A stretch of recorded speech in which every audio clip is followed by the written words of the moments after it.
नए साल की आप सबको हार्दिक शुभकामनाएं। हम सब जानते हैं कि कोविड महामारी एक बार फिर से आ गई है।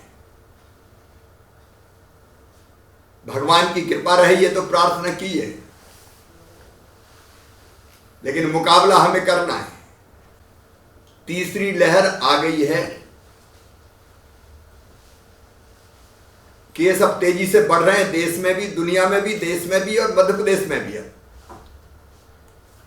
और इसलिए एक बार पूरी परिस्थितियां आपके सामने आ जाए, हमारी पंचायत और वार्ड स्तरीय क्राइसिस मैनेजमेंट कमेटी के सामने आ जाए, ये आवश्यक है। ये प्रधानमंत्री जी के नेतृत्व का ही परिणाम है कि 140 करोड़ टीके भारत में लग चुके हैं। अपने आप में अद्भुत है ये। अब प्रधानमंत्री जी के कुशल नेतृत्व में हम सब मिलके अब इस तीसरी लहर से मुकाबला करेंगे। और इसलिए पहली चीज, क्राइसिस मैनेजमेंट कमेटीज को पूरी ताकत से सक्रिय होना पड़ेगा, चाहे जिला स्तर की हो,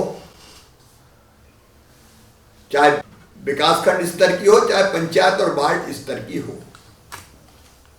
प्रभारी मंत्री और कलेक्टर मिलकर सुनिश्चित करेंगे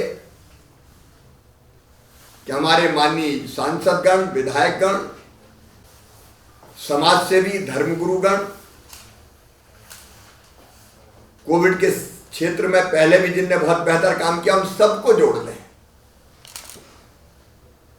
कई तरह की संस्थाएं हमारी सहयोगी रही हैं, अलग अलग जितने तरह की संस्थाएं, उनको जोड़ना होगा। हमको जुड़े हुए हैं, लेकिन और ताकत से हम इस लड़ाई में उन सबको जोड़ें। अब ग्राम स्तरीय जो हमारी समितियां हैं, पंचायत स्तरीय और वार्ड स्तरीय, उनसे मैं निवेदन करना चाहता हूं कि खांसी, सर्दी, जुकाम, हल्का बुखार, तो तुरंत उनका RT-PCR सैंपल टेस्ट होना चाहिए, सैंपल लिया जाना चाहिए। और टेस्ट के जो परिणाम हो उसके हिसाब से फिर इलाज की व्यवस्था होगी। तो ये काम वार्ड और ग्राम पंचायत स्तर की क्राइसिस मैनेजमेंट कमेटी सुनिश्चित करेंगी। फिर कोविड के अनुकूल व्यवहार का पालन सुनिश्चित करना पड़ेगा, मतलब मास्क, दूरी, अनावश्यक भीड़ नहीं, बड़े आयोजन को हतोत्साहित करना ताकि भीड़ इकट्ठी ना हो, उसी से फैलता है। तो ये हमको गांव में भी कोशिश करनी है, वार्ड में भी कोशिश करनी है।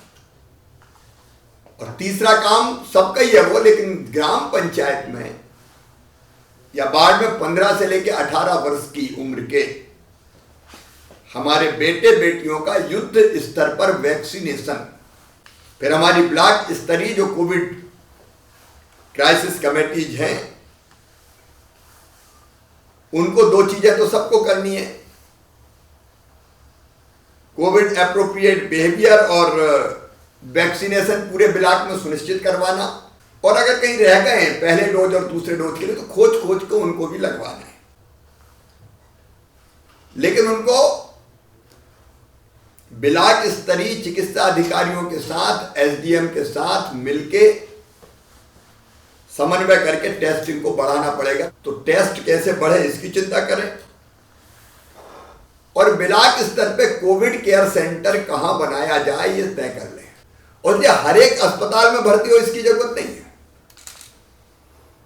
हम कोविड केयर सेंटर पर रखने की व्यवस्था करें ताकि एकदम अस्पताल में भीड़ भी ना बढ़े, बोझ भी ना बढ़े, और बाकी अस्पताल में दूसरी बीमारियों का भी इलाज होता रहे। एक बार फिर आप सबको नए साल की बहुत बहुत शुभकामनाएं। मुझे पूरा विश्वास है कि आपके साथ मिलकर हम कोरोना की तीसरी लहर को घातक नहीं होने देंगे, अपनी जनता की जिंदगी बचाएंगे, सुरक्षित निकाल के ले जाएंगे। धन्यवाद।